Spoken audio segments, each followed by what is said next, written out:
Годинава чествуваме 30 годишен јубилеј, означаен историски настан. Монетарното осамостојување на современата македонска држава, односно 30 години од воведувањето на нашата национална валута динарот и од воспоставување на темелите на самостојна и независна централна банка.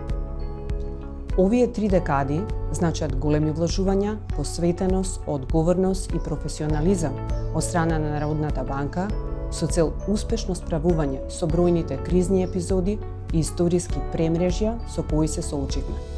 А јасна потврда дека сме успеале во нашите напори е токму стабилноста на курсот на денарот, која се одржува повеќе од 25 години во континуитет. Ме радува што институционалниот капацитет и напорите кои се вложуваат од Народната банка се препознаени и соодветно валоризирани од страна на сите релевантни европски и меѓународни финансиски институции. Да споменам само неколку примери.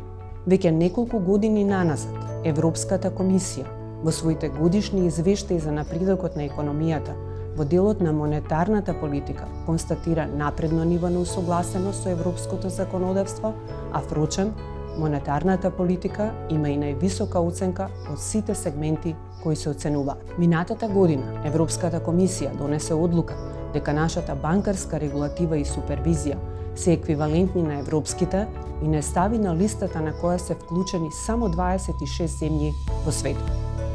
Европската централна банка веќе 2 години поред ни доделува пристап до репо линијата, односно можност за користење на дополнителна девизна ликвидност, а тоа не би било возможно секако без позитивна оценка за работењето на Народната банка. Пред неколку години станавме 18-та земја во светот која ги исполнува највисоките статистички стандарди на Меѓународниот монетарен фонд. А неодамна, Меѓународниот монетарен фонд направи детална оценка на фундаментите на економијата и здравоста на политиките, при што за сите сегменти кои се во надлежност на Народната банка даде високи оценки. Врз основа на ова, ни овозможи користење и инструмент за финансирање кој се става на располагање само на земји со здрави фундаменти и политики. Се разбира, овие оцени представуваат поттик и мотив за натамошно напредување на нашето работење со цел справување со сите предизвици, како со тековните, така и со идните, на патот кон европското семејство на централни банки.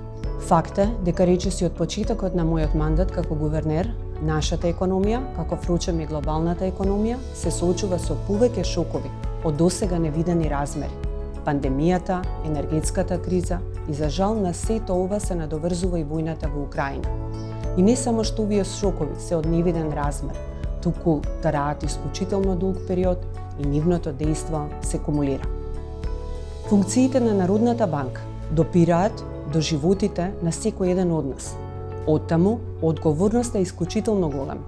Во оваа смисла, за успешно справување со сите предизвици, несомнено од големо значење е моето долгогодишно искуство во домашни и странски финансиски институции, вклучително и искуство за справување со претходни кризни епизоди, како што се кризата 2001, 2008 и 2016 година. Но исто така, од непроценлива вредност за мене е добриот тим на искусни, одговорни и посветени професионалци во Народната банка. Во вакви, исклучително тешки периоди, само со добар тимски пристап може да се постигне целта, а тоа е одржување на макроекономското здравје на економијата како предуслов за подобар животен стандард на граѓаните.